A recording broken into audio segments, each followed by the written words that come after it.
యేసు ప్రభువారి శ్రేష్టమైన నామములో మీ అందరికీ ಶುಭವನ್ನು తెలియజేస్తా ఉంటున్నాం. ಯೇಸು ಕರ್ತನ ದೇವರ ಶ್ರೇಷ್ಠವಂತ ನಾಮದಲ್ಲಿ ನಿಮ್ಮೆಲ್ಲರಿಗೆ ಶುಭವನ್ನು ಕೋರರಾಗಿದ್ದೇವೆ. ఈ యొక్క సాయంకాల సమయంలో కుటుంబాలుగా దేవుని యొక్క సన్నిధికి రావడానికి ప్రభుత్వ భాగ్యం బట్టి ప్రభుని కీర్తిస్తా ఉంటున్నాం.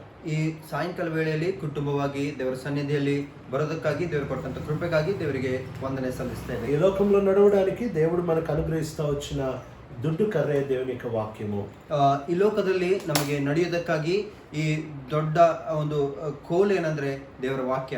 మన జీవితాలకి చుక్కాని లేకపోతే మన జీవితాలని నడిపించే వెలుగు దేవుని యొక్క వాక్యమే ఉంటుంది.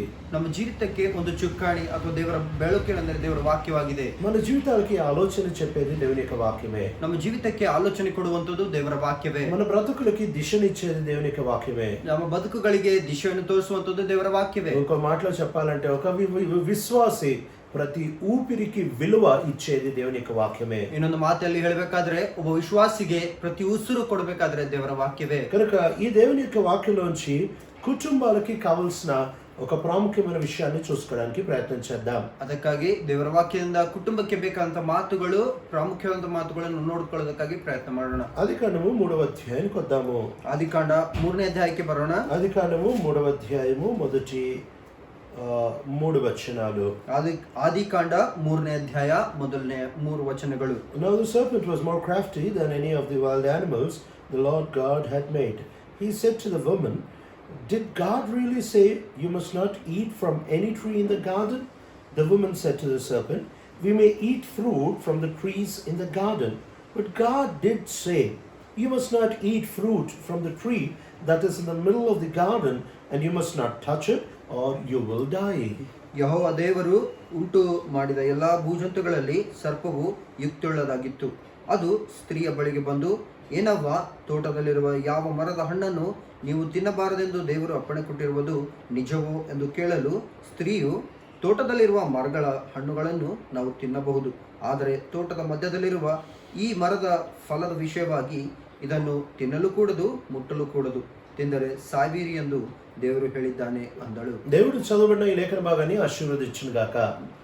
ದೇವರು ಓದಿದಂತ ಈ ವೇದನ ವಾಕ್ಯವು ಆಶೀರ್ವದಿಸಲಿ. దేవుడు ఏదైతే సృష్టి చేస్తా వచ్చాడో, ದೇವರು ಯಾವ್ದಾದ್ರೆ ಸೃಷ್ಟಿ ಮಾಡ್ತಾ ಬಂದಿದ್ದಾರೋ, ఆయన చేసిన ఉద్దేశములో ఆ సృష్టి ఎప్పుడైతే ఉంటుందో, ಆತನು ಮಾಡಿರುವಂತ ಆ ಉದ್ದೇಶದಲ್ಲಿ ಆ ಸೃಷ್ಟಿ ಯಾವಾಗಾದ್ರೆ ಇರ್ತದೋ, ఆ విషయానికి ఏ మాత్రము ఆత్మీయ జీవితంలో అడ్డుండదు. ಆ ವಿಷಯಕ್ಕೆ ಆತ್ಮೀಯ ಜೀವಿತದಲ್ಲಿ ಯಾವ ಮಾತ್ರಕ್ಕೂ ಅಡ್ಡಿ ಅನ್ನೊಂದು ಇರೋದಿಲ್ಲ. ఎప్పుడైతే దేవుడు చేసిన ఉద్దేశానికి భిన్నంగా జీవిస్తామో, ಯಾವಾಗಾದ್ರೆ ದೇವರು ಮಾಡಿರುವಂತ ಉದ್ದೇಶಕ್ಕೆ ನಾವು ಭಿನ್ನವಾಗಿ ಜೀವಿಸ್ತೇವೋ, వేరుగా ఎప్పుడైతే జీవిస్తామో, ನಾವು ಬೇರೆಯಾಗಿ ಯಾವಾಗಾದ್ರೆ ಜೀವಿಸ್ತೇವೋ, అప్పుడే మన ఆత్మీయ జీవితాలు ఏదో సమస్యలు చూస్తా రావచ్చు. ಅವಾಗ ಮಾತ್ರ ನಮ್ಮ ಆತ್ಮೀಯ ಜೀವಿತದಲ್ಲಿ ಎಷ್ಟೋ ಸಮಸ್ಯೆಗಳನ್ನು ನೋಡಬಹುದು. ఆదాము హవ్వల్ని దేవుడు ఎప్పుడైతే తయారు చేస్తా వచ్చాడో, ಆದಾಮ್ ಹವ್ವರಿಗೆ ದೇವರು ಯಾವಾಗಾದ್ರೆ ತಯಾರು ಮಾಡ್ತಾ ಬಂದ್ರು, ఇంకో మాటలో భార్యాభర్తల్ని దేవుడు ఎప్పుడైతే చేస్తా వచ్చాడో, ಇನ್ನೊಂದು ಮಾತಿನಲ್ಲಿ ಗಂಡ ಹೆಂಡತಿಯಾಗಿ ಅವರಿಗಾದ್ರೆ ದೇವರು ಅವರನ್ನು ಸಿದ್ಧ ಮಾಡಿದ್ರು.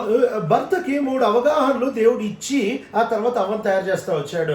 ಗಂಡನಿಗೆ ದೇವರು 3 ವಿಷಯಗಳು ತಿಳಿಸಿ ಅದಾದ್ಮೇಲೆ ಅವಳಿಗೆ ದೇವರು ಸಿದ್ಧ ಮಾಡ್ತಾ ಬಂದಿದ್ದಾರೆ. మొట్టమొదటిది ఏం తెలుపుతా వచ్చాడు అంటే, ಮೊಟ್ಟ ಮೊದಲನೇದಾಗಿ ಏನ್ ತಿಳಿಸ್ತಾ ಬಂದಿದ್ದಾರೆ నేను ಅಂದ್ರೆ, కొరత కలిగిన వాడిని, నాకు ఒక సహాయం కావాలి, నేను ఒక్కడే చేసుకోలేను.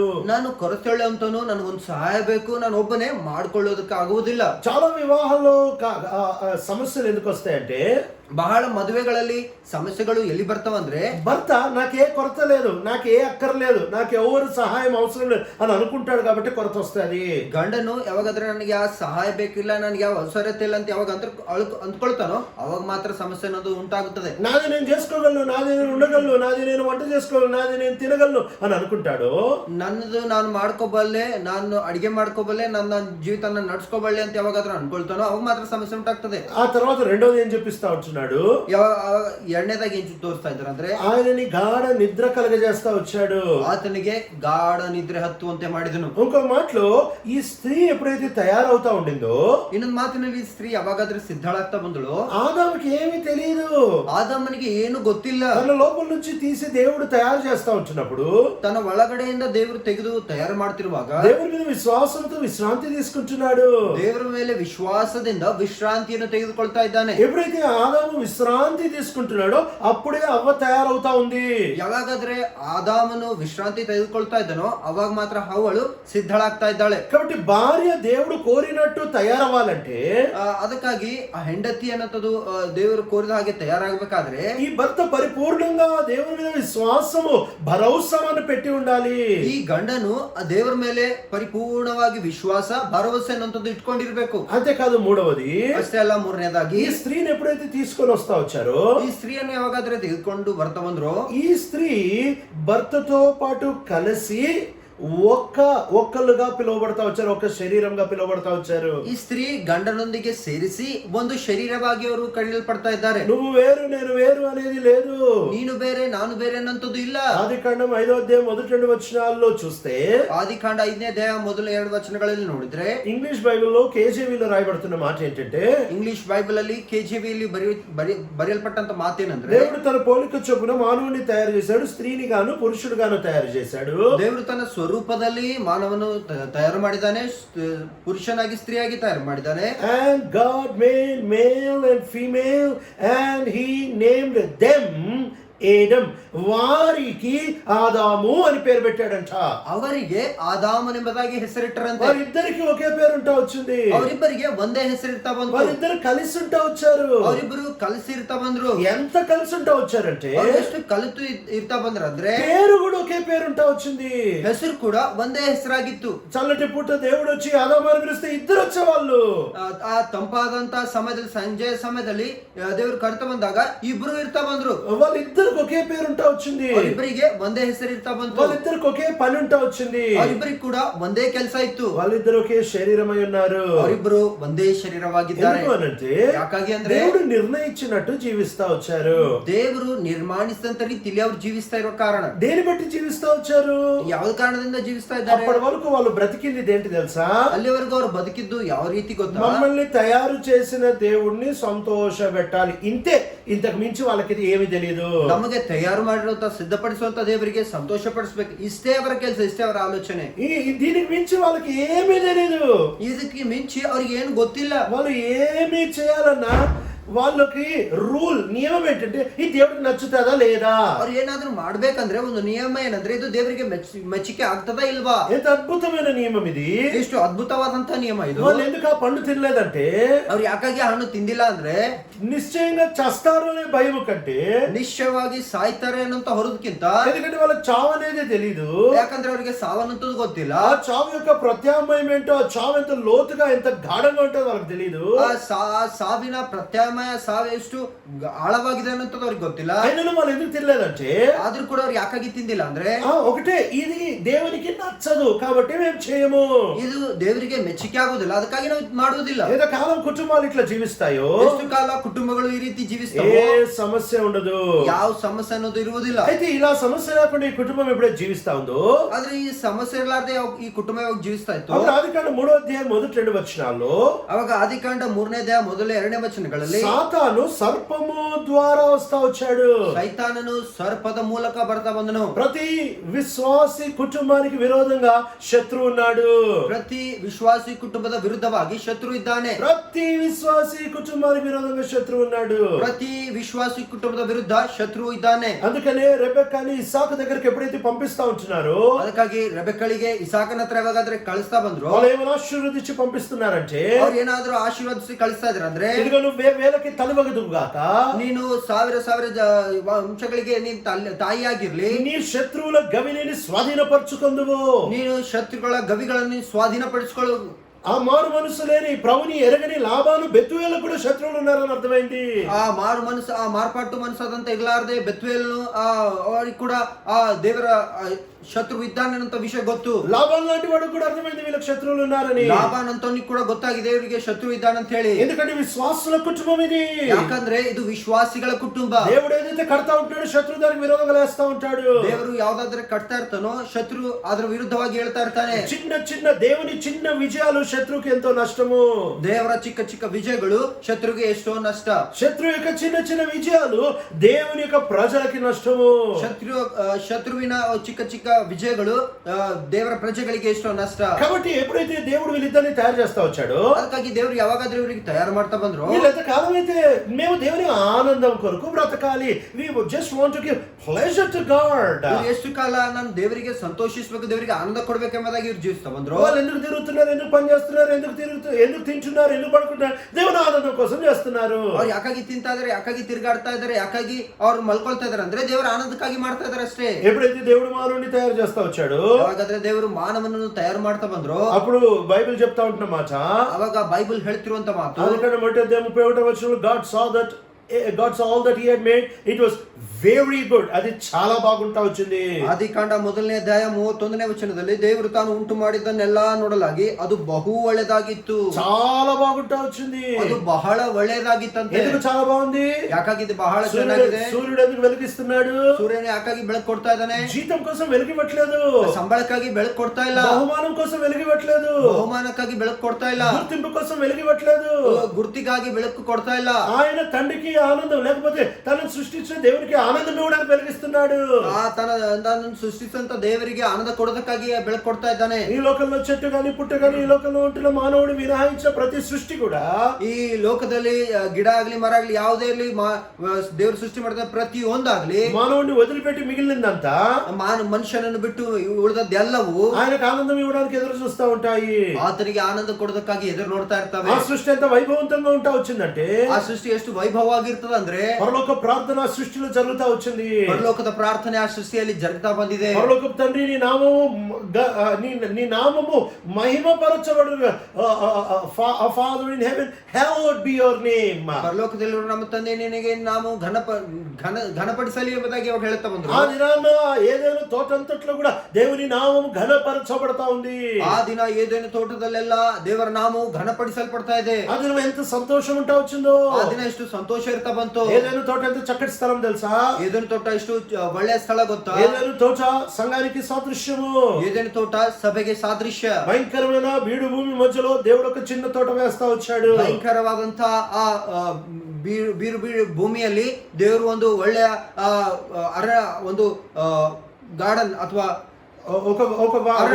ఒక వనాన్ని దేవుడు పెడతా వచ్చాడు. ಒಂದು ವನವು ಅಲ್ಲಿ ದೇವರು ಇಡ್ತಾ ಬಂದ್ರು. ఒక తోటని దేవుడు పెడతా వచ్చాడు. ತೋಟವು ದೇವರು ಅಲ್ಲಿ ಇಡ್ತಾ ಬಂದ್ರು. ఆ తోటలో ఏమేమి ఉంటా వచ్చాయి? ಆ ತೋಟದಲ್ಲಿ ಏನೇನು ಇರ್ತಾ ఆ ಬಂತು? తోటలో అద్భుతమైన నీళ్లు ఉంటా వచ్చాయి. ಅದೇ ಆ ತೋಟದಲ್ಲಿ ಅದ್ಭುತವಾದಂತ ನೀರು ಇರ್ತಾ ಬಂತು. విపరీతమైన వాక్యం దొరుకుతుంది సంఘములో. ವಿಪರೀತವಾದಂತ ವಾಕ್ಯ ಸಭೆಯಲ್ಲಿ ಸಿಗ್ತದೆ. అద్భుతమైన బంగారం దొరుకుతుంది అక్కడ. ಅದ್ಭುತವಾದಂತ ಬಂಗಾರ ಅಲ್ಲಿ ಸಿಗ್ತದೆ. అక్కడ నుంచి బంగారం పుడతా ఉంది. ಅಲ್ಲಿ ಬಂಗಾರ ಹುಡ್ತಾ ಇದೆ. సంఘములో నుంచి అద్భుతమైన యేసయ్య స్వరూపము కనిపిస్తా ఉంటది. ಸಭೆ ಮುಖಾಂತರ యేసయ్య ಸ್ವರೂಪ ಅದ್ಭುತವಾಗಿ ಕಾಣಿಸ್ತಾ ಇರ್ತದೆ. ఆ యొక్క తోటలో అద్భుతమైన క్రమాన్ని చూస్తా రావచ్చు. ಆ ತೋಟದಲ್ಲಿ ಅದ್ಭುತವಾದಂತ ಕ್ರಮವನ್ನು ನೋಡ್ತಾ ಬರಬಹುದು. సంఘంలో ఉంటున్న క్రమశిక్షణ, దైవికమైన సంఘంలో ఉంటున్న క్రమశిక్షణ, ఆత్మీయమైన క్రమశిక్షణ, ದೈವಿಕವಾದಂತ ಕ್ರಮಶಿಕ್ಷಣ, ಆತ್ಮೀಯವಾದಂತ ಕ್ರಮಶಿಕ್ಷಣ ಸಭೆಯಲ್ಲಿ ಕಾಣಬಹುದು. అంతేకాదు ఈ సంఘంలో ఈ తోటలో ఇంకేం కనిపిస్తా ఉంది? ಅಷ್ಟೇ ಮಾತ್ರ ಅಲ್ಲದೆ ಈ ತೋಟದಲ್ಲಿ ಇನ್ನೇನು ಕಾಣಿಸ್ತಾ ಇದೆ? చెమట లేదంట. ಅಲ್ಲಿ ಬೆವರು ಇಲ್ಲಂತೆ. మానవుడు శపించబడిన తర్వాత చెమట వచ్చింది. ಮಾನವನು ಶಪಿಸಲ್ಪಟ್ಟ ನಂತರ ಬೆವರು ಸುರಿತಾ ಬಂದಿದೆ. చెమట లేదు, ಬೆವರಿಲ್ಲ. అంటే ఒక మాటలో చెప్పాలంటే ಇನ್ನೊಂದು ಮಾತಿನಲ್ಲಿ ಹೇಳ್ಬೇಕಂದ್ರೆ శరీరంతో కష్టపడేది ఏమీ లేదు సంఘములో. ನಿನ್ನ ಶರೀರದಿಂದ ಸಭೆಯಲ್ಲಿ ಕಷ್ಟಪಡುವಂತದ್ದು ಏನೂ ಇಲ್ಲ. ఆత్మతో కష్టపడే నీ శరీరంతో కష్టపడేది ఏమీ లేదు. ಆತ್ಮದಿಂದ ಕಷ್ಟಪಡಬೇಕು ಹೊರತು ಶರೀರದಿಂದ ಕಷ್ಟಪಡುವುದು ಏನೂ ಇಲ್ಲ. నీ పాత నైజంతో, నీ శరీర నైజంతో, నీ పతన నైజంతో కష్టపడేది ఏమీ లేదు. ನಿನ್ನ ಹಳೆ ಜೀವಿತದಿಂದ ನೀನು ಓಡಿ ಹೋದಂತ ಜೀವಿತದಿಂದ ನಿನ್ನ ಶರೀರದಿಂದ ಕಷ್ಟಪಡುವಂತದ್ದು ಯಾವುದೇ ಇಲ್ಲ. ముళ్ళ పొదలు గచ్చ పొదలు లేవంట. ಅಲ್ಲಿ ಮುಳ್ಳಿನ ಪೊದೆಗಳು ಗಚ್ಚ ಪದಗಳು ಯಾವುದೂ ಇಲ್ಲ ಅಂತೆ. అంటే ఇంకో మాటలో గాయపరిచేవేం లేవు. ಒಂದು ಮಾತಿನಲ್ಲಿ ಗಾಯಪಡಿಸುವಂತಗಳು ಯಾವುವು ಇಲ್ಲ. గుచ్చేవి, నొప్పి పుట్టించేవి, గాయపరిచేవి ఏమీ లేవు. ಚುಚ್ಚುವಂತವುಗಳು, ಗಾಯಪಡಿಸುವಂತಗಳು, ಬಾಧೆ ಉಂಟು ಮಾಡುವಂತವುಗಳು ಯಾವುದೂ ಇಲ್ಲ. అంటే ఇంకో మాటలో ప్రేమ, విపరీతమైన ప్రేమే ఉంది తప్ప అసూయలు, సూటిపోటి మాటలు, ఒకళ్ళ మీద ఒకళ్ళు కొండాలి ఇవేమి లేవు. ಅಲ್ಲಿ ಕೇವಲ ಪ್ರೀತಿ ಮಾತ್ರ ಇರ್ತ ಬಂತು. ಅಲ್ಲಿ ಅಸೂಯೆ, ಇನ್ನೊಬ್ಬರ ಮೇಲೆ ಇನ್ನೊಬ್ಬರ ಹೊಟ್ಟೆ ಕಿಚ್ಚು ಯಾವ್ದು ಇರ್ಲಿಲ್ಲ. వీటిలన్నిటికంటే ఎక్కువగా ಇದಕ್ಕಿಂತ ಎಲ್ಲದಕ್ಕಿಂತ ಹೆಚ್ಚಾಗಿ జీవ వృక్ష ఫలం ఉంటా వచ్చింది. ಜೀವ ವೃಕ್ಷದ ಫಲ ಇರ್ತಾ ಬಂದಿದೆ. యేసు ప్రభువు అందుబాటులో ఉంటా వచ్చారు. ಯೇಸು ಕರ್ತದೇವರಲ್ಲಿ ಅಲ್ಲಿ అందుబాటుದಲ್ಲಿ ಇರ್ತಾ ಬಂದಿದ್ದಾರೆ. యేసు ప్రభు వారు దగ్గరలో ఉన్నాడు, ಯೇಸು ಕರ್ತ ದೇವರು ಹತ್ತಿರದಲ್ಲಿದ್ದಾರೆ, దొరికేంత దూరంలో ఉన్నాడు. ಸಿಗುವಂತ ದೂರದಲ್ಲಿದ್ದಾರೆ. ఆయన ఎప్పుడంటే అప్పుడు అనుభవించవచ్చు. ಆತನನ್ನು ಯಾವಾಗಂದ್ರೆ ಅವಾಗ ఆయన ಅನುಭವಿಸಬಹುದು. రుచి చూడొచ్చు, ఆయన తినొచ్చు, ఆయనని ముట్టుకోవచ్చు, ఆయనని జీర్ణించుకోవచ్చు. ಆತನನ್ನು ರುಚಿ ನೋಡಬಹುದು, ಮುಟ್ಕೊಳ್ಬಹುದು, ತಿನ್ಬಹುದು, ಆತನನ್ನು ಜೀರ್ಣ ಮಾಡ್ಕೊಳ್ಬಹುದು. ఎంత అద్భుతమైన జీవితం ఈ తోటలో ఉంటా వచ్చింది. ಎಷ್ಟು ಅದ್ಭುತವಾದಂತ ಜೀವಿತ ಆ ತೋಟದಲ್ಲಿ ಇರ್ತಾವ. ఇలాంటి తోటలో సర్పము ద్వారా వస్తా వచ్చాడు సాతాను. ಇಂತಹ ತೋಟದಲ್ಲಿ ಸರ್ಪದ ಮುಖಾಂತರ ಬರ್ತಾ ಬಂದನು ಸೈತಾನನು. సంఘంలోనికి కూడా సర్పము ద్వారా సాతాను వస్తా ఉంటున్నాడు. ಸಭೆಯಲ್ಲಿ ಕೂಡ ಸೈತಾನನು ಸರ್ಪದೋಪಾದಿಯಲ್ಲಿ ಬರ್ತಾ ಇದ್ದಾನೆ. ఆ దినాన అవ్వ గుర్తించలేదు ఏంటంటే నాకు ఒక శత్రువు ఉన్నాడు. ಆ ದಿನ ಹವಳು ಗುರುತಿಸಲಾರದಿರುವಂತದ್ದು ಏನಂದ್ರೆ ನನಗೊಬ್ಬ ಶತ್ರು ಇದ್ದಾನೆ ಎಂಬುದಾಗಿ. నా కుటుంబానికి ఒక శత్రువు ఉన్నాడు. ನನ್ನ ಕುಟುಂಬಕ್ಕೆ ಒಂದು ಶತ್ರು ಇದ್ದಾನೆ. ఎప్పుడైతే కుటుంబమును పడగొట్టగలుగుతా వచ్చాడు, ಯಾವಾಗಾದ್ರೆ ಆ ಕುಟುಂಬವನ್ನು ಹೊಡಿತಾ ಬಂದನೋ ఆ దినాన వాళ్ళ పరిచయ పాడైపోతా వచ్చింది. ಆ ದಿನ ಅವರ ಸೇವೆ ಹಾಳಾಗ್ತಾ ಬಂತು. దేవుని యొక్క ప్రణాళికని పైకి పాడు చేసినట్టు అనిపిస్తా ఉంది. ದೇವರ ಪ್ರಣಾಳಿಕೆ ಮೇಲೆ ಮೇಲೆ ಹಾಳಾಗಿ ಮಾಡಿದಂತ ರೀತಿಯಲ್ಲಿ ಇದೆ. ఆ దినము తోటలోంచి బయటకు వెళ్ళిపోవాల్సి వచ్చింది. ಆ ದಿನ ಆ ತೋಟದಿಂದ ಹೊರಗಡೆ ಹೋಗ್ಬೇಕಾಗಿ ಬಂತು. అవకి ఏం అర్థం కావట్లేదు. ಅವಳಿಗೆ ಏನು ಅರ್ಥ ಆಗ್ತಾ ಇಲ್ಲ. అవ ఎప్పుడైతే ఆ పండును చూస్తా వచ్చిందో, ಅವ ಯಾವಾಗಾದ್ರೆ ಆ ಹಣ್ಣನ್ನು ನೋಡ್ತಾ ಬಂದಳು, సర్పమును చూస్తుంది కానీ సర్పము లోపల, సర్పము వెనకాల, సర్పము ద్వారా పనిచేస్తున్న సాతాన్ని చూడలేకపోయింది. ಆ ಹಾವಿಗೆ ಮಾತ್ರ ನೋಡ್ತಾ ಬಂದಳು ಹೊರತು, ಆ ಸರ್ಪವನ್ನು ಮಾತ್ರ ನೋಡ್ತಾ ಬಂದಳು ಹೊರತು ಅದ್ರ ಹಿಂದೆ ಇರುವಂತ ಸೈತಾನನ ಕೆಲಸ, ಸೈತಾನ ಆಲೋಚನೆ, ಸೈತಾನ ನೋಡಲಾರದೆ ಹೋಗ್ತಾ ಬಂದಳು. ఎన్నోసార్లు మన జీవితాల్లో కూడా ಎಷ್ಟೋ ಸಾರಿ ನಮ್ಮ ಜೀವಿತದಲ್ಲಿ ಕೂಡ సాతాను సర్పాల ద్వారా పనిచేస్తాడు, ಸೈತಾನ ಸರ್ಪದ ಮುಖಾಂತರ ಕೆಲಸ ಮಾಡ್ತಾನೆ, వాతావరణాల ద్వారా పనిచేస్తాడు, ವಾತಾವರಣದ ಮುಖಾಂತರ ಕೆಲಸ ಮಾಡ್ತಾನೆ, మనుషుల ద్వారా పనిచేస్తాడు, ಮನುಷ್ಯನ ಮುಖಾಂತರ ಕೆಲಸ ಮಾಡ್ತಾನೆ, మాటల ద్వారా పనిచేస్తాడు, ಮಾತಿನ ಮುಖಾಂತರ ಕೆಲಸ ಮಾಡ್ತಾನೆ. ఇలా పనిచేస్తా ఉంటున్నప్పుడు ಈ ರೀತಿಯಾಗಿ ಕೆಲಸ ಮಾಡ್ತಿರುವಾಗ మనము మర్చిపోతా ఉంటున్నాం ఏంటంటే ನಾವು ಮರ್ತು ಹೋಗ್ತಾ ಇದ್ದೇವೆ ಏನಂದ್ರೆ దీని వెనకాల సాతాను ఉన్నాడనే సంగతి మనం మర్చిపోతా ఉంటున్నాము. ಇದರ ಹಿಂದ್ಗಡೆ ಸೈತಾನ ನಿರ್ತಾ ಬರ್ತಾ ಇರುವಂತ ವಿಷಯ ಮರ್ತು ಹೋಗ್ತಾ ಇದ್ದೇವೆ. అందుకనే మనం మనిషితో వాతావరణంతో వ్యవహరిస్తా ఉంటున్నాము. ಅದಕ್ಕಾಗಿ ನಾವು ಮನುಷ್ಯರೊಂದಿಗೆ ವಾತಾವರಣದೊಂದಿಗೆ ವರ್ತಿಸ್ತಾ ಇದ್ದೇವೆ, కానీ సాతానుతో వ్యవహరించట్లేదు. ಆದ್ರೆ ಸೈತಾನನೊಂದಿಗೆ ವ್ಯವಹರಿಸ್ತಾ ಇಲ್ಲ. ఆ దినాల్లో అవ మోసపోతా వచ్చింది. ಆ ದಿನ ಹಬ್ಬಳು ಮೋಸ ಹೋಗ್ತಾ ಬಂದಳು. పాము వెనకాల ఉంటున్న సాతాన్ని కనుక చూస్తుంటే, ಆ ಸರ್ಪದ ಹಿಂದ್ಗಡೆ ಇರುವಂತ ಸೈತಾನನ್ನು ನೋಡಿದೆ ಆದ್ರೆ ఆమె శత్రువుని చూసేది, ಆ ಶತ್ರುವನ್ನು ನೋಡುವಂತವಳು, ఆ అపాయాన్ని చూసేది, ಆ ಅಪಾಯವನ್ನು ನೋಡುವಂತವಳು. ఆమె జీవితం ఎంత బాగుండేదో. ಅವಳ ಜೀವಿತ ಎಷ್ಟು ಚೆನ್ನಾಗಿರ್ತಿತ್ತು. ఈనాడు మనం కూడా మనిషిని చూస్తా ఉంటున్నాము, ಈ ದಿನ ನಾವು ಕೂಡ ಮನುಷ್ಯರು ನೋಡ್ತಾ ಇದ್ದೇವೆ, వాతావరణాన్ని చూస్తా ఉంటున్నాము, ವಾತಾವರಣವನ್ನು ನೋಡ್ತಾ ಇದ್ದೇವೆ, పరిస్థితులను చూస్తా ఉంటున్నాము, ಪರಿಸ್ಥಿತಿಗಳನ್ನು ನೋಡ್ತಾ ಇದ್ದೇವೆ. కానీ దాని వెనకాల ఉంటున్న సాతానుని చూడలేకపోతా ఉంటున్నాము. ಆದ್ರೆ ಅದರ ಹಿಂದುಗಡೆ ಇರುವಂತ ಸೈತಾನ ಕೆಲಸಗಳನ್ನು ನೋಡಲಾರದೆ ಹೋಗ್ತಾ అందుకని ಇದ್ದೇವೆ. అపోస్తలుడైన పౌలు రాస్తున్నాడు, ಅದಕ್ಕಾಗಿ ಅಪೊಸ್ತಲ ಕೃತ್ಯಗಳಲ್ಲಿ ಪೌಲ್ ಬರಿತಾ ಇದ್ದಾನೆ, మేము శత్రువు యొక్క పన్నాగాలని ఎరగని వారు కాదు. ನಾವು ಆ ಶತ್ರುವಿನ ಕೆಲಸಗಳನ್ನು ಅರಿಯಲಾರದೆ ಇರಲಾರುವಂತವರು కాబట్టి ಎಂಬುದಾಗಿ. శత్రుని గుర్తుపట్టాలి. ಅದಕ್ಕಾಗಿ ಶತ್ರುವನ್ನು ಗುರುತು ಹಿಡಿಬೇಕು. సాతాను బైబిల్ గ్రంథంలో ఎవరి దగ్గరికి ఎప్పుడు డైరెక్ట్ గా రాలేదు. ಅದಕ್ಕಾಗಿ ಸೈತಾನ್ ಯಾರಿಗ ಹತ್ರ ಕೂಡ ನೇರವಾಗಿ ಬರ್ತಾ ಇಲ್ಲ. ఏ భక్తుని దగ్గర కూడా డైరెక్ట్ గా వచ్చి శోధించలేదు. ಯಾವ ಭಕ್ತನ ಹತ್ರ ಕೂಡ ನೇರವಾಗಿ ಬಂದು ಶೋಧಿಸಲಿಲ್ಲ. అవనేమో పండు ద్వారా, ಅವಳೇನೋ ಹಣ್ಣಿನ ಮುಖಾಂತರ, సర్పము ద్వారా వచ్చింది. ಸರ್ಪದ ಮುಖಾಂತರ ಬಂದು, యోసేపుకేమో పోతిఫర్ భార్య ద్వారా వచ్చింది. ಯೂಸೆಫನಿಗೇನೋ ಆ ಪೋತಿಫರ್ನ ಹೆಂಡತಿಯ ಮುಖಾಂತರ ಬಂತು. సంసోనికి దిలైలా ద్వారా వచ్చింది. ಸಂಸೋನಿಗೆ ದಿಲೈಲಳ ಮುಖಾಂತರ ಬಂತು. దావీదుకి బెత్షెబా ద్వారా వచ్చింది. ದಾವೀದನಿಗೆ ಬೆತ್ಷೆಬಳ ಮುಖಾಂತರ ಬಂತು. పేతురుకి సైనికుడి ద్వారా వచ్చింది. ಪೇತ್ರನಿಗೆ ಸೈನಿಕ ಮುಖಾಂತರ ಬಂತು. యూదా ఇస్కరియోతుకి వెండి నాణాల ద్వారా వచ్చింది. ಯೂದ ಇಸ್ಕರಿಯೋತನಿಗೆ ಬೆಳ್ಳಿ ನಾಣ್ಯದಿಂದ ಬಂತು. సౌలుకి గొర్రెల ద్వారా వస్తా వచ్చింది. ಸೌಲನಿಗೆ ಆ ಕುರಿಗಳ ಮುಖಾಂತರ ಬಂತು. లోతు భార్యకి సొదొమ ద్వారా వచ్చింది. ಆ ಲೋಟನ ಹೆಂಡತಿಗೆ ಸೊದೋಮ ಮುಖಾಂತರ ಬಂತು. ఇట్లా అందరికి ఒక్కొక్క రూపంలో వచ్చాడు, డైరెక్ట్ గా రాలేదు.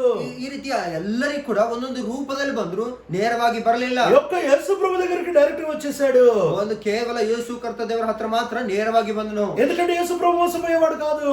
ಯಾಕಂದ್ರೆ ಯೇಸು ಕರ್ತ ದೇವರು ಮೋಸ ಹೋಗುವಂತರಲ್ಲ. అందుకని వాడు డైరెక్ట్ గా సైతాను రూపంలో వచ్చాడు. ಅದಕ್ಕಾಗಿ ಅವನು ನೇರವಾಗಿ ಸೈತಾನ ರೂಪದಲ್ಲಿ ಯೇಸು ಕ್ರಿಸ್ತ ದೇವರ ಹತ್ರ ಬಂದನು. ఈనాడు దేవుడు మన కళ్ళను గరికి తెరిస్తే, ಈ ದಿನ ದೇವರು ನಮ್ಮ ಕಣ್ಣುಗಳನ್ನು ತೆರೆದ್ರೆ, నిన్ను ఒక వ్యక్తి బాగా ఇరిటేట్ చేస్తున్నాడు అనుకో, ನಿನ್ನನ್ನು ಒಬ್ಬ ವ್ಯಕ್ತಿ ಬಹಳ ಸತಾಯಿಸ್ತದನ್ ಅನ್ಕೊಡ್ರಿ. ఒక స్థలానికి వెళ్ళంగానే నీకు ఒక రకపు శోధన స్థలంలో ఉందనుకో, ಒಂದು ಸ್ಥಳಕ್ಕೆ ಹೋದ್ರೆ ಒಂದು ವಿಧವಾದಂತ ಶೋಧನೆ ನಿಂಗೆ ಆ ಸ್ಥಳದಲ್ಲಿ ಇದೆ ಅನ್ಕೊಡ್ರಿ. ఒక వాతావరణంలో వెళ్ళంగానే నీకు ఒకలాగా అయిపోతుంది అనుకో, ಒಂದು ವಾತಾವರಣದಲ್ಲಿ ಹೋದ ತಕ್ಷಣ ಒಂದು ರೀತಿ ಆಗ್ತಾ ಇದೆ. ఆ వాతావరణంలో ఆ వ్యక్తిలో ఆ స్థలంలో ఏం లేదు. ಆ ವಾತಾವರಣದಲ್ಲಿ ಆ ವ್ಯಕ್ತಿಲಿ ಆ ಸ್ಥಳದಲ್ಲಿ ಏನೂ ಇಲ್ಲ. దాని వెనకాల పనిచేస్తూ ఉంటున్న శత్రువుని గుర్తుపెట్టుకో. ಆದ್ರೆ ಹಿಂದ್ಗಡೆ ಕೆಲಸ ಮಾಡ್ತಿರುವಂತ ಸೈತಾನ ಇದ್ದಾನೆ ಎಂಬುದಕ್ಕೆ ಗುರ್ತಿಡ್ರಿ. కాబట్టి మనం చాలా జాగ్రత్తగా ఉండాలి. ಅದಕ್ಕಾಗಿ ನಾವು ಬಹಳ ಜಾಗೃತೆಯಿಂದ ಇರಬೇಕು. వాడు ఎక్కడి నుంచి వస్తాడో మనకు తెలియదు. ಅವನು ಎಲ್ಲಿಂದ ಬರ್ತಾನೆ ನಮ್ಗೆ ಗೊತ್ತಿಲ್ಲ. ఎప్పుడైతే నువ్వు ఫలిస్తా ఉంటావో, ಯಾವಾಗಾದ್ರೆ ನೀನ್ ಫಲಿಸ್ತಾ ಇರ್ತೀಯೋ, పరమగీతంలో చూస్తా రావచ్చు, ಪರಮಗೀತೆಗಳಲ್ಲಿ ನೋಡ್ತಾ ಬರ್ಬೋದು, వాడు అందరినీ దాడి చేసేవాడు కాదు. ಅವನು ಎಲ್ಲರಿಗೆ ದಾಳಿ ಮಾಡುವಂತವನಲ್ಲ. వాడు అందరినీ పాడు చేయడానికి వచ్చేవాడు కాదు.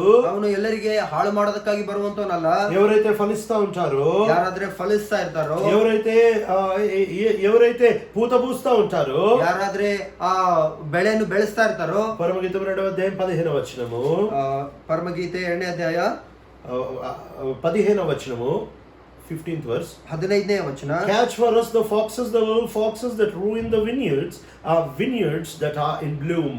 ಪರಮಗೀತೆಗಳು 2ನೇ ಅಧ್ಯಾಯ 15ನೇ ವಚನ.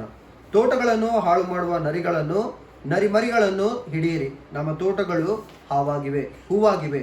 ఇక్కడ ఎవరితో మాట్లాడుతూ ఉంటున్నారు? ಇಲ್ಲಿ ಯಾರೊಂದಿಗೆ ಮಾತಾಡ್ತಾ ಇದ್ದಾರೆ? ప్రియుడు మాట్లాడుతూ ఉంటున్నాడు. ಪ್ರಿಯನು ಮಾತಾಡ್ತಾ ಇದ್ದಾನೆ. ప్రియురాలతో మాట్లాడుతూ ఉంటున్నాడు. ಪ್ರಿಯಳ ಜೊತೆ ಮಾತಾಡ್ತಾ ಇದ್ದಾರೆ. అక్కడ ఉంటున్న వాళ్ళతో మాట్లాడుతున్నాడు.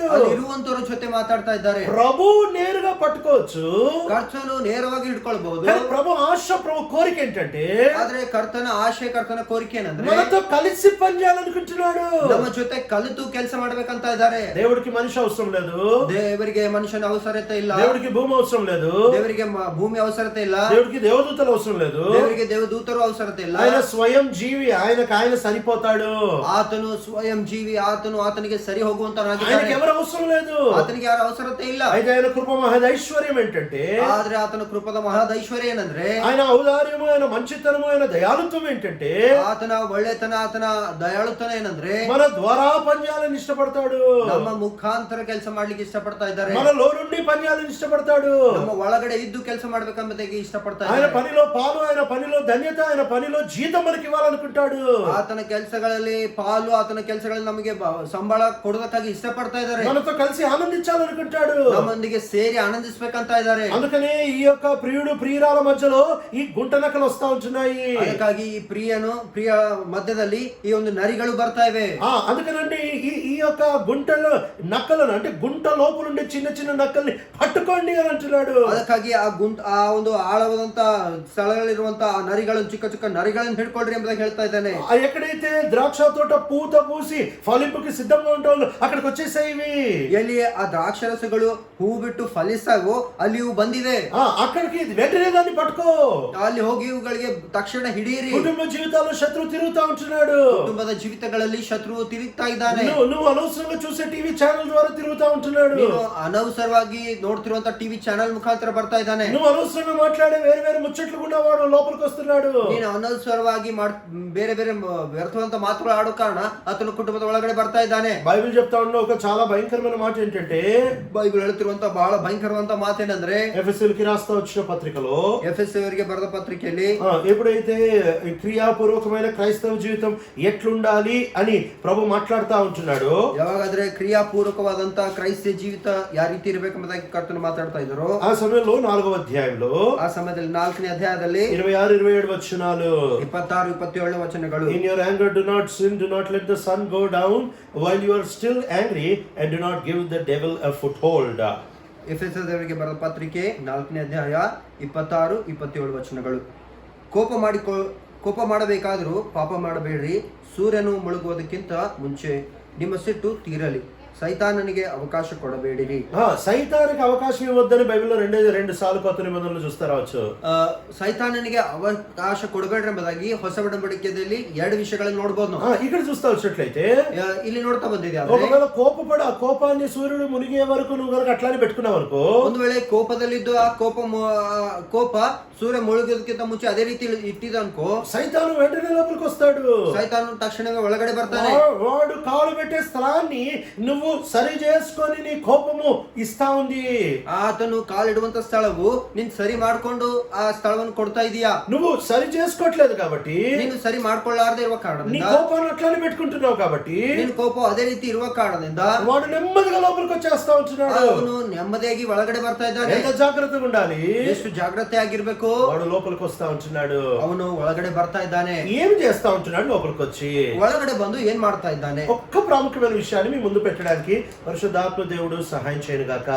ಒಂದು ಪ್ರಾಮುಖ್ಯವಾದಂತ ವಿಷಯ ನಿಮ್ಮ ಮುಂದೆ ಇಡುವುದಕ್ಕಾಗಿ ಪರಿಶುದ್ಧಾತ್ಮ ದೇವರು ಸಹಾಯ ಮಾಡಲಿ. ఆదికాండము 2వ అధ్యాయము ಆದಿಕಾಂಡ 2ನೇ ಅಧ್ಯಾಯ 17వ వచనము. 17ನೇ ವಚನ. But you must not eat from the tree of the knowledge of good and evil, for when you eat of it, you will surely die.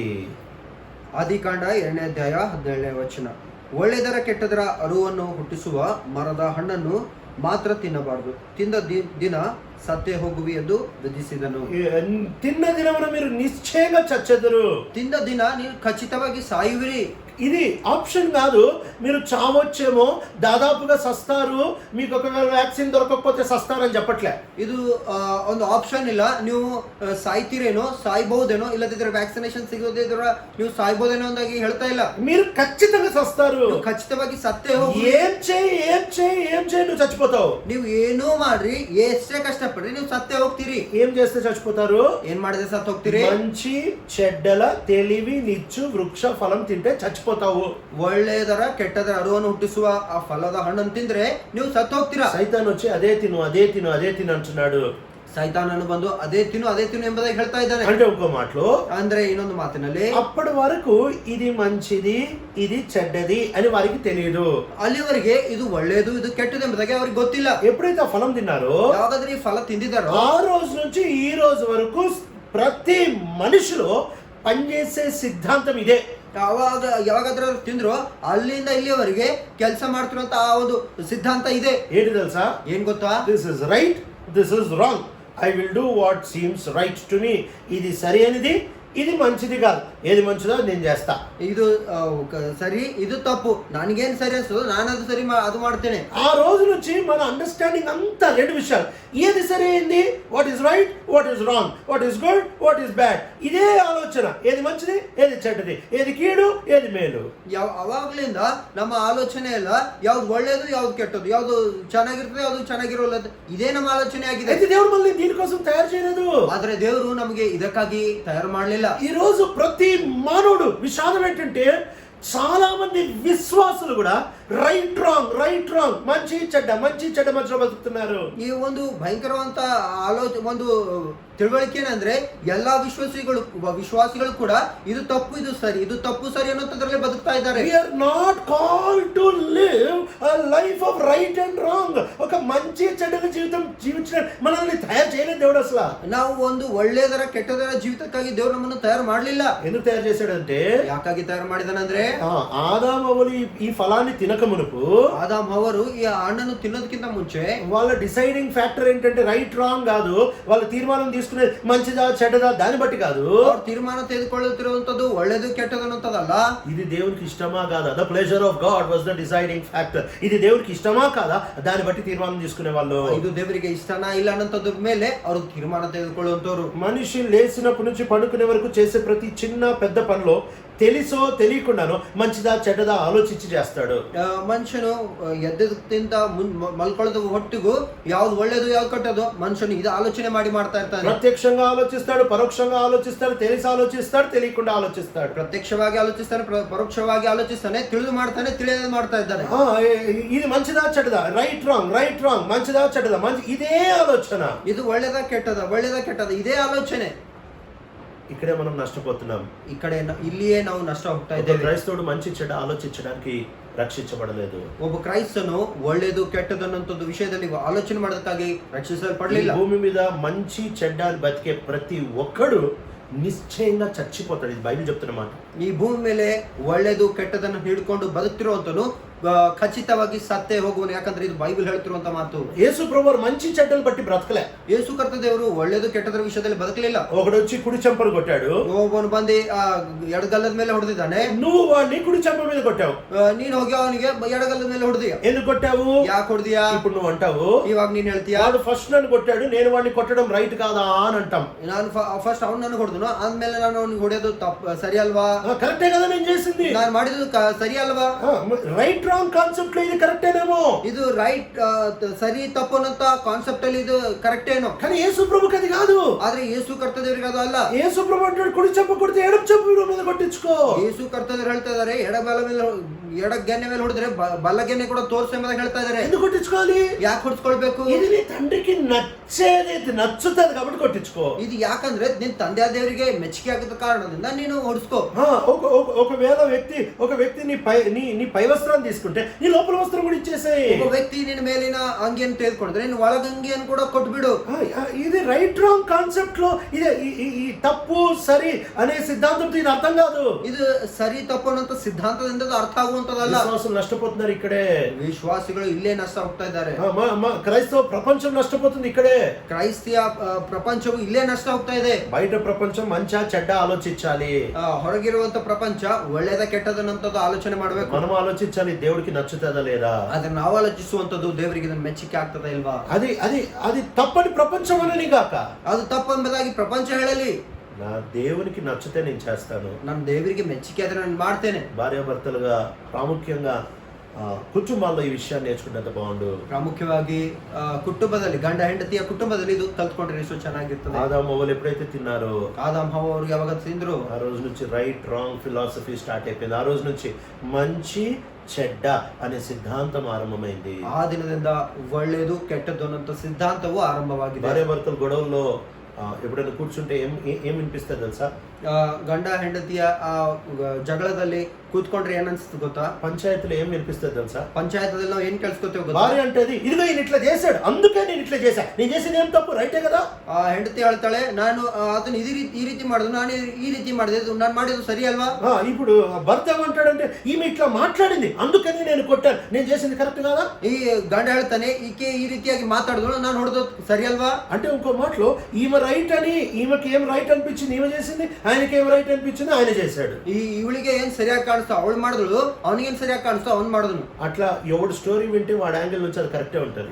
ಯಾರ ಕತೆ ಕೇಳಿದ್ರೆ ಅವರ ವಿಧಾನದಿಂದ ಅದು ಸರಿಯಾಗಿ ಕಾಣಿಸ್ತದೆ, వాని కోణాల నుంచి అది కరెక్టే, ಅವರ ಕೋಣದಿಂದ ಅದು ಸರಿಯೇ. అయితే కరెక్ట్ రాంగ్ రైట్ రాంగ్ మంచి చెడ్డల కాన్సెప్ట్ లో బతకడానికి దేవుడు మనం పిలవలేదు. ಸರಿ ತಪ್ಪು ಒಳ್ಳೇದು ಕೆಟ್ಟದನ್ನಂತ ಆ ಸಿದ್ಧಾಂತದಲ್ಲಿ ಬದುಕೋದಕ್ಕಾಗಿ ದೇವ್ರು ಕರೆದೇ ಇಲ್ಲ. దేవుడు మనం పిలిచేది దేనికి తెలుసా? ದೇವ್ರು ನಮ್ಮನ್ನು ಕರೆದಂತ ಯಾವ್ದಕ್ಕಾಗಿ ಗೊತ್ತಾ? అది నిన్ను సృష్టించి నీ కోసం ప్రాణం పెట్టి రక్షించిన దేవునికి ఇష్టమా కాదా దాన్ని బట్టి బ్రతకాలి. ನಿನ್ನನ್ನು ಸೃಷ್ಟಿ ಮಾಡಿದಂತ ದೇವರಿಗೆ ಇಷ್ಟನಾ ಇಲ್ಲ ಅನ್ನೋದ್ರಿಂದ ನೀವು ಬದುಕಬೇಕು. అందుకని అపోస్తలుడైన పౌలు చెప్తా ఉంటాడు, ಅದಕ್ಕಾಗಿ ಅಪೊಸ್ತಲನಾದಂತ పౌలు ಹೇಳ್ತಾ ఇఫ్ ఐ ಇದ್ದಾರೆ, please men I am not a servant of God. నేను మనుషుల్ని సంతోషపెట్టు వాడనైతే దేవుని సేవకుడిని కాదు. ನಾನು ಮನುಷ್ಯರಿಗೆ ಸಂತೋಷ ಪಡಿಸುವುದಾದ್ರೆ ನಾನು ದೇವರ ಕೆಲಸ ಮನುಷ್ಯನು ಅಲ್ಲ. యేసుక్రీస్తు ప్రభువు గెత్సెమనే వనంలో తనని కూడా తాను సంతోషపెట్టాడు, తండ్రిని సంతోషపెట్టాడు. ಯೇಸು ಕರ್ತದೇವರು ಗೆತ್ಸೆಮನೆ ತೋಟದಲ್ಲಿ ತನ್ನನ್ನು ತಾನು ಸಂತೋಷ ಪಡಿಸ್ಕೊಳ್ಳಿಲ್ಲ, ದೇವರಿಗೆ ಸಂತೋಷ ಪಡಿಸಿದ್ದಾರೆ. మోషే ఐగుప్తు దేశం యొక్క సుఖభోగాలు అనుభవించగలిగినప్పటికీ, ಮೋಶೆ ಐಗುಪ್ತ ದೇಶದ ಸುಖ ಭೋಗಗಳು ಅನುಭವಿಸಿದಕ್ಕೂ ಕೂಡ తనను తాను సంతోష పెట్టుకోలేదు. ತನ್ನನ್ನು ತಾನು ಸಂತೋಷ ಪಡಿಸ್ಕೊಳ್ಳಿಲ್ಲ. యోసేపు పోతిఫర్ భార్యతో చక్కగా పాపం చేయొచ్చు, ಯೋಸೇಫನು ಪೋತಿಫರನ ಹೆಂಡತಿಯೊಂದಿಗೆ ಚೆನ್ನಾಗಿ ಪಾಪ ಮಾಡಬಹುದು, కామములో మునిగి ఆనందించొచ్చు, ಕಾಮದಲ್ಲಿ ಮುಳುಗಿ ಆನಂದಿಸಬಹುದು, కానీ పారిపోయాడు. ಆದ್ರೆ ಓಡಿ ಹೋಗಿದ್ದಾನೆ. ఎందుకు?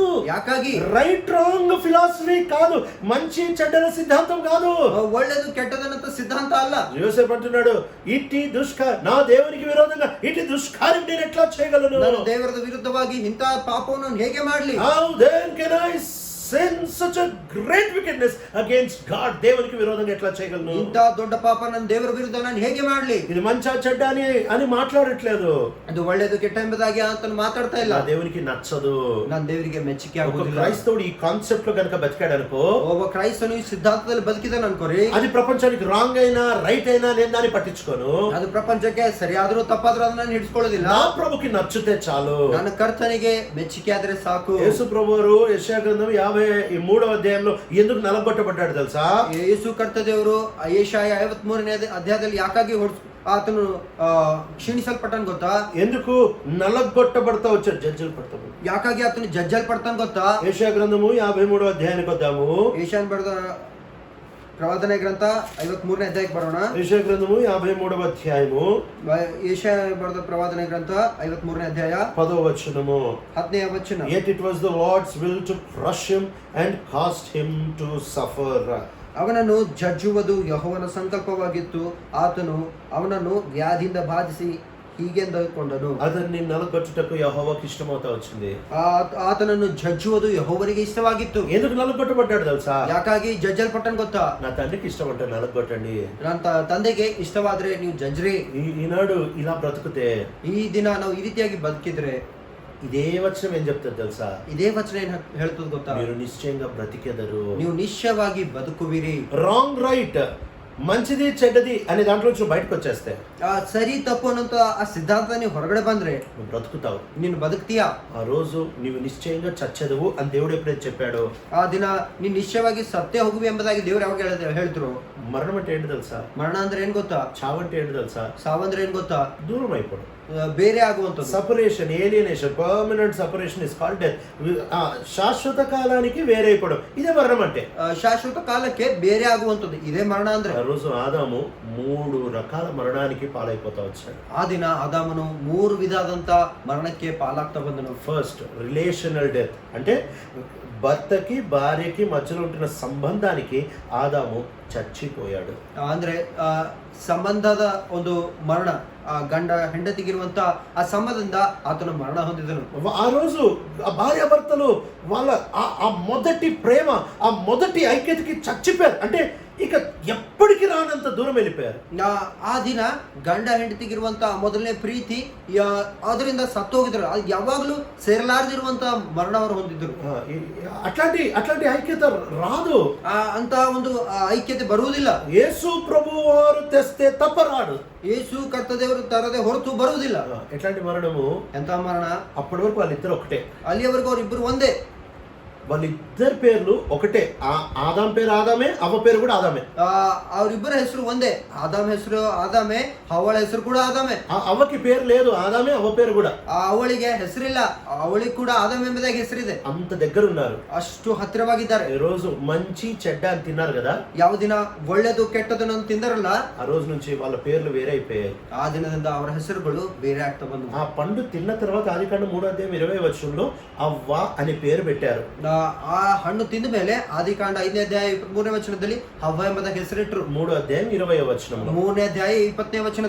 అవ్వ అని పేరు పెట్టారు. ಹವ್ವ ಎಂಬುದಾಗಿ ಹೆಸರಿಟ್ಟರು. నా పేరు వేరు, నీ పేరు వేరు, ನನ್ನ ಹೆಸರು ಬೇರೆ, ನಿನ್ನ ಹೆಸರು ಬೇರೆ. ఆ రోజు నుంచి పనులు వేరే. ఇద్దరు అప్పటి వరకు తోటలో పనిచేసే వాళ్ళు. ಆ ದಿನ ಅವರಿಬ್ಬರ ಕೆಲಸಗಳು ಬೇರೆ ಆಗ್ತಾ ಬಂದವು. ಅಲ್ಲಿವರೆಗೂ ಇಬ್ರು ತೋಟದಲ್ಲಿ ಕೆಲಸ ಮಾಡ್ತಾರೆ. ఆ రోజు దేవుడు అంటున్నాడు ఆదాముతో, నువ్వు పొలంలో పనిచేస్తావు, నువ్వు పిల్లల్ని కంటావు. ಆ ದಿನ ದೇವ್ರು ಹೇಳ್ತಾ ಇದಾರೆ, ನೀನು ಹೊಲದಲ್ಲಿ ಕೆಲಸ ಮಾಡ್ತೀಯಾ, ನೀನು ಮಕ್ಕಳನ್ನು ಹಡಿತೀಯಾ. అంటే వాళ్ళ పనులు వేరే అయిపోయాయి. ಆ ದಿನ ಅವರ ಕೆಲಸಗಳು ಬೇರೆ ಆಗ್ತಾ ಬಂದವು. ఆ రోజు నుంచి ఆదాము ఏమంటున్నాడంటే, అప్పటి వరకు ఇద్దరు ఒకటి, ఆ రోజు నీవిచ్చిన ఈ స్త్రీ అని అంటున్నాడు. ಆ ದಿನ ಆದಾಮನ ಏನ್ ಹೇಳ್ತಾನೆ ಅಂತಂದ್ರೆ, ನಮ್ಮ ಕೆಲಸಗಳು ಬೇರೆ, ಅದು ನೀನು ಕೊಟ್ಟಂತ ಈ ಸ್ತ್ರೀ ಎಂಬುದಾಗಿ ಹೇಳ್ತಾ ಇದ್ದಾನೆ. అంటే వారి యొక్క కుటుంబంలో మరణం వచ్చేసింది. ಅಂದ್ರೆ ಅವರ ಕುಟುಂಬದಲ್ಲಿ ಮರಣ ಬಂತು.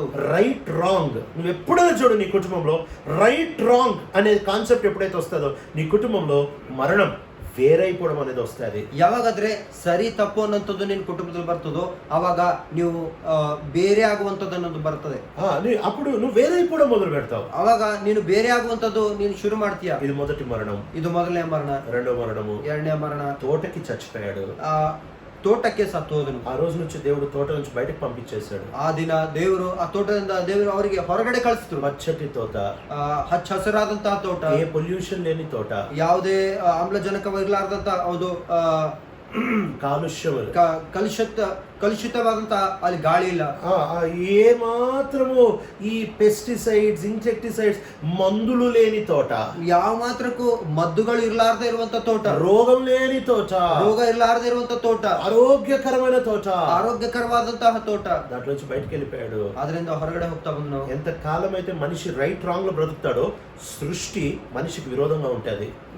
ಯಾವಾಗಾದ್ರೆ ಮನುಷ್ಯನು ಸರಿ ತಪ್ಪು ಅನ್ನೋದ್ರಲ್ಲಿ ಬದುಕ್ತಾನೋ ಸೃಷ್ಟಿ ಮನುಷ್ಯನಿಗೆ ವಿರುದ್ಧವಾಗಿ ಇರ್ತದೆ. ఎంత కాలం అయితే మనిషి రైట్ ఇది రాంగ్ ఇది నేను రైట్ చేస్తున్నా అని అనుకుంటాడో, ಎಷ್ಟು ಕಾಲ ಮನುಷ್ಯನು ಇದು ಸರಿ ಇದು ತಪ್ಪು ನಾನು ಸರಿಯಾದದ್ದು ಮಾಡ್ತಾ ಇದ್ದೇನೆ ಎಂಬುದಾಗಿ ಅಂದ್ಕೊಳ್ತಾ ಇರ್ತಾನೋ, ఎండాకాలంలో వర్షాలు పడతాయి, ಈ ಬೇಸಿಗೆ ಕಾಲದಲ್ಲಿ ಮಳೆ ಬೀಳ್ತಾ ಇರ್ತದೆ, వర్షాకాలంలో ఎండ వస్తుంది, ಮಳೆಗಾಲದಲ್ಲಿ ಬಿಸಿಲು ಬರ್ತಾ ಇರ್ತದೆ, చలికాలంలో ఎండ వస్తుంది, ಚಳಿಗಾಲದಲ್ಲಿ ಬಿಸಿಲು ಬರ್ತದೆ, మేఘాలు వస్తాయి వర్షాలు రావు, ಮೇಘಗಳು ಬರ್ತವೆ ಮಳೆ ಬರುವುದಿಲ್ಲ, భూకంపాలు, ಭೂಕಂಪಗಳು, చెట్టు ఫలాలు ఇవ్వవు, మరಗಳು ఫల కొಡುವುದಿಲ್ಲ. భూమి పాడైపోతా ఉంటది. భూమి ಹಾಳಾಗ್ತಾ ಹೋಗ್ತಾ ಇರ್ತದೆ. సృష్టి మొత్తం నీకు విరోధంగా నడుస్తా ఉంటది. ಸೃಷ್ಟಿ ಎಲ್ಲ ನಿನಗೆ ವಿರುದ್ಧವಾಗಿ ನಡೀತಾ ಇರ್ತದೆ. ఎండ పడితే క్యాన్సర్లు వస్తాయి. ಬಿಸಿಲು ಬಿದ್ರೆ ಕ್ಯಾನ್ಸರ್ಗಳು ಬರ್ತಾ ಇರ್ತವೆ. చీకటి వస్తే రోగాలు వస్తాయి, తెగుళ్ళు వస్తాయి. ಬೆಳಕು ನೆರಳು ಬಿದ್ರೆ ಭಯಂಕರವಾದಂತ ರೋಗಗಳು ಬರ್ತವೆ. పొలంలో 2 పంటలు ఉంటాయి. ಹೊಲದಲ್ಲಿ 2 ವಿಧವಾದಂತ ಬೆಳೆ ಇರ್ತದೆ. వర్షం పడక ముందు ఒక పంట, వర్షం పడిన తర్వాత ఒక పంట. ಮಳೆ ಬೀಳೋದಕ್ಕಿಂತ ಮುಂಚೆ ಒಂದು ಬೆಳೆ, ಮಳೆ ಬಿದ್ದ ಮೇಲೆ ಒಂದು ಬೆಳೆ. వర్షం పడక ముందు పంట మంచిది, దానికి మందు ఏం అవసరం లేదు. ಮಳೆ ಬೀಳೋದಕ್ಕಿಂತ ಮುಂಚೆ ಇರುವಂತ ಬೆಳೆ ಒಳ್ಳೇದು, ಅದಕ್ಕೆ ಮದ್ದು ಹಾಕೋದು ಬೇಕಾಗಿಲ್ಲ. మీరు ఏ మార్కెట్ కి పోయినా కానీ జొన్నలు 2 జొన్నలు దొరుకుతాయి. ನೀವು ಯಾವ ಮಾರ್ಕೆಟ್ ಹೋದ್ರು ಕೂಡ 2 ವಿಧವಾದಂತ ಜೋಳ ಸಿಗ್ತವೆ. ఒకటి వర్షం ముందు పడిన పంట, ఒకటి వర్షం తర్వాత పడిన పంట. ಒಂದು ಮಳೆಗೆ ಮುಂಚೆ ಬೀಳುವಂತ ಬೆಳೆ, ಮಳೆ ಆದ್ಮೇಲೆ ಬೀಳುವಂತ ಬೆಳೆ. వర్షం ఎప్పుడైతే పడతాడో, ಮಳೆ ಯಾವಾಗ ಬೀಳ್ತದೋ పురుగు స్టార్ట్ అవుతుంది, ಹುಳಗಳು ಶುರು ಆಗ್ತವೆ. వర్షం ఎప్పుడైతే పడతాడో, ಆ ಮಳೆ ಯಾವಾಗ ಬೀಳ್ತದೋ తెగులు స్టార్ట్ అవుతుంది. ಆ ಭಯಂಕರವಾದಂತ ರೋಗಗಳು ಶುರು ಆಗ್ತವೆ. వర్షం తర్వాత పండే పంట నిండా మందు ఉంటది.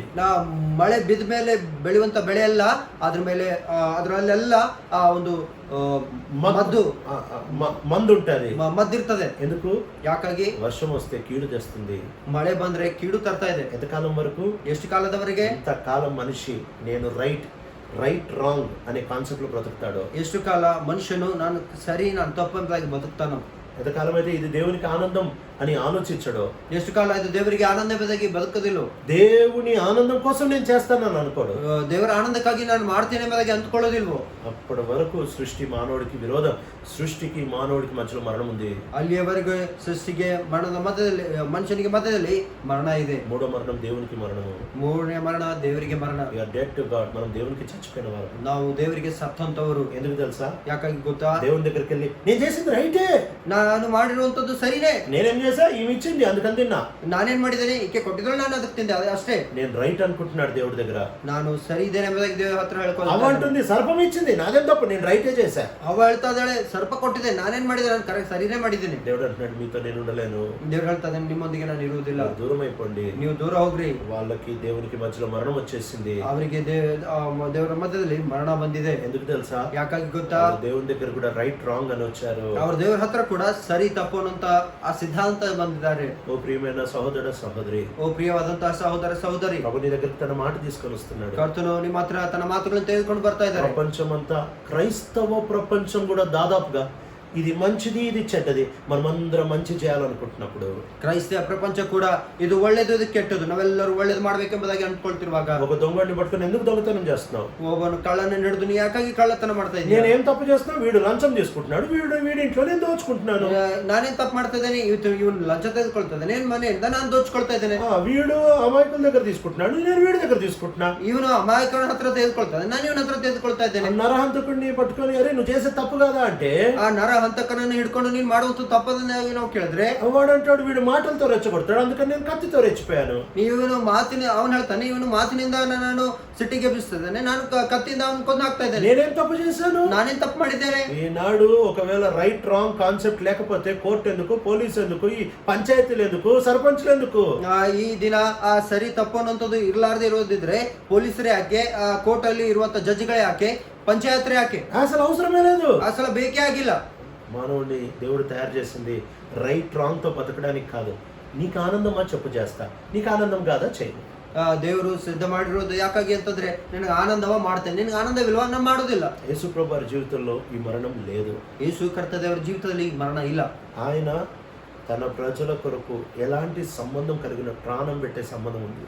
ಆತನು ತನ್ನ ಪ್ರಜೆಗಳಿಗೆ ಅದಕ್ಕಾಗಿ ಬದಲಾದ್ರೆ ತನ್ನ ಪ್ರಜೆಗಳಿಗಾಗಿ ಮರಣ ಸಾಯೋದಕ್ಕಾಗಿ ಕೂಡ ಸಿದ್ಧರಾಗಿದ್ದಾರೆ. ఆయన సృష్టి మీద ఎంత అధికారం ఉంది తెలుసా? ಆತನಿಗೆ ಸೃಷ್ಟಿ ಮೇಲೆ ಎಷ್ಟು ಅಧಿಕಾರ ಇದೆ ಗೊತ್ತಾ? గాలి ఆగు, గాలి ఆగింది. ಗಾಳಿ ನಿಂದ್ರು ಎಂಬುದಾಗಿ ಗಾಳಿ ನಿಂತು, సముద్రము ఆగు, సముద్రం ఆగింది. ಸಮುದ್ರವೇ ನಿಂದ್ರು ಎಂಬುದಾಗಿ ಹೇಳಿದ್ರೆ ನಿಂತಿತು. చెట్టు ఎండిపో, చెట్టు ఎండిపోయింది. ಗಿಡವೇ ನೀನು ಒಣಗಿ ಹೋಗಿ ಎಂಬುದಾಗಿ ಒಣಗಿ ಹೋಯ್ತು. ప్రాణం పెట్టగానే సూర్యుడు చీకటైపోయాడు. ಆತನು ಮರಣ ಹೊಂದ ತಕ್ಷಣ ಸೂರ್ಯನು ಕತ್ತಲಾಗ್ತಾ ಬಂದನು. ఎందుకు సృష్టి మీద అంత అధికారం ఉంది? ಯಾಕಾಗಿ ಸೃಷ್ಟಿ ಮೇಲೆ ಅಷ್ಟು ಅಧಿಕಾರ ಇದೆ? ఆయన రైట్ రాంగ్ బతకలే. నీకు ఇష్టమా ప్రభా నేను ఇచ్చేస్తాను అన్నాడు. ಆತನು ಸರಿ ತಪ್ಪನ್ನಂತ ಸಿದ್ಧಾಂತ ಬದುಕಲಿಲ್ಲ. ದೇವರು ನಿನಗೆ ಇಷ್ಟವೇ ಇಲ್ಲ ಹೇಳಿ ನಾನು ಅದ ರೀತಿ ఇది ಮಾಡ್ತೀನಿ. ప్రపంచానికి అర్థం కాదు. ಇದು ಪ್ರಪಂಚಕ್ಕೆ ಅರ್ಥ ಆಗುವುದಿಲ್ಲ. ఈ సిద్ధాంతంలో నువ్వు బ్రతికేవనుకో, ಈ ಸಿದ್ಧಾಂತದಲ್ಲಿ ನೀನು ಬದುಕಿದೆ ಅನ್ಕೋ, ప్రభా ఇది కరెక్ట్ అని నేను చేయట్లేదు, నీకు నచ్చుతుందో చెప్పు నేను చేస్తాను. ಕರ್ತನೆ ಇದು ಸರಿ ಎಂಬುದಾಗಿ ನಾನು ಮಾಡೋದಿಲ್ಲ, ನೀನು ಮೆಚ್ಚುಗೆ ಆಗ್ತದೆ ಇಲ್ಲ ಅದಕ್ಕಾಗಿ ಮಾಡ್ತೇನೆ. నీ అధికారమే వేరు, ನಿನ್ನ ಅಧಿಕಾರನೇ ಬೇರೆ, నీ హోదానే వేరు, ನಿನ್ನ ಹೋದನೆ ಬೇರೆ. నీ దగ్గర కూడా ఎవరు రారు. ನಿನ್ ಹತ್ರ ಕೂಡ ಯಾರು అంత ಬರಲಿಕ್ಕಾಗಲ್ಲ. పైకి వెళ్ళిపోతావు. ಅಷ್ಟು ಮೇಲೆ ಹೋಗ್ತೀಯ. సృష్టి నీకు పంచభూతములు నీకు అనుకూలంగా పనిచేస్తాయి. ಈ ಸೃಷ್ಟಿಯು ಪಂಚಭೂತವು ನಿನ್ನ ಅನುಕೂಲವಾಗಿ ಕೆಲಸ నీ ಮಾಡ್ತದೆ. కొరకు పనిచేస్తాయి. ನಿನಗಾಗಿ ಕೆಲಸ ಮಾಡ್ತವೆ. కాలాలు సమయాలు నీకు అనుకూలంగా నడుస్తాయి. ಕಾಲವು ಸಮಯವು ನಿನಗೆ ಅನುಕೂಲವಾಗಿ ನಡೀತವೆ. విషం వేసిన అన్నం నీకు విషంగా మారదు. ವಿಷ ಹಾಕಿರುವಂತ ಅನ್ನವು ನೀನು ವಿಷವಾಗಿ తెగులు నీకు ಮಾರ್ಪಡುವುದಿಲ್ಲ. తెగులుగా తగలదు. ತೆಗುಲಾಗಿ ನಿನಗೆ ಹತ್ತುವುದಿಲ್ಲ. ఎందుకు తెలుసా? ಯಾಕಾಗಿ ಗೊತ್ತಾ? మరణం ఉండదు. ಮರಣ ಇರುವುದಿಲ್ಲ. నువ్వు మంచి చెడ్డలు బట్టి నడిసేవాడు కాదు. ನೀನು ಒಳ್ಳೆ ಕೆಟ್ಟದಕ್ಕಾಗಿ ನೀನು ಬದುಕೋದು ಅಂತಾನಲ್ಲ. ఈనాడు మనం వినే బోధలేంటి? ಈ ದಿನ ನಾವು ಕೇಳ್ತಿರುವಂತ ಬೋಧೆ ಯಾವುದು? ఎక్కడ చూసినా క్రైస్తవ ప్రపంచంలో బోధ ఏంటి తెలుసా? ಎಲ್ಲಿ ನೋಡಿದ್ರು ಕ್ರೈಸ್ತ ಪ್ರಪಂಚದಲ್ಲಿ ಬೋಧನೆ ಏನ್ ಗೊತ್ತಾ? న్యాయం చేయండి. ನ್ಯಾಯ ಮಾಡ್ರಿ. ఇది మంచి అయితే మంచి చేయండి, ఇది చెడ్డ చేయొద్దు. ಇದು ಒಳ್ಳೇದಾದ್ರೆ ಒಳ್ಳೇದ್ ಮಾಡ್ರಿ, ಇದು ಕೆಟ್ಟದ್ದು ಮಾಡ್ಬೇಡ್ರಿ. మంచి చెడ్డలు పాపము. ಒಳ್ಳೇದು ಕೆಟ್ಟದ್ದು ಪಾಪವು. అట్లా బ్రతకద్దు. ಆ ರೀತಿ ಬದುಕಬೇಡ್ರಿ. తండ్రికి నచ్చుతుందా చెయ్యి. ತಂದೆ ದೇವರಿಗೆ ಮೆಚ್ಚುಗೆ ಆಗ್ತದ ಮಾಡ್ರಿ. ఆయనకి నచ్చదా? ಆತನಿಗೆ ಮೆಚ್ಚುಗೆ ಆಗೋದಿಲ್ಲ. ప్రపంచం అంతా మంచి అన్న చెయ్యొద్దు. ಪ್ರಪಂಚವೆಲ್ಲ ಒಳ್ಳೇದಂತ ಹೇಳಿದ್ರೆ ಅದು ಮಾಡ್ಬೇಡ್ರಿ. నీ కుటుంబంలో సమస్యల్ని తీర్చుకోగలవు. ನಿನ್ ಕುಟುಂಬದಲ್ಲಿ ಸಮಸ್ಯೆಗಳನ್ನು ತೀರಿಸಿಕೊಳ್ಬಹುದು. సృష్టి యొక్క తెగులని దాటగలవు. ಸೃಷ್ಟಿಯ ಪ್ರತಿ ತೆಗಲನ್ನು ದಾಟಬಹುದು. తండ్రికి అనుకూలంగా జీవించి ఆత్మీయ జీవితంలో పైకి రాగలవు.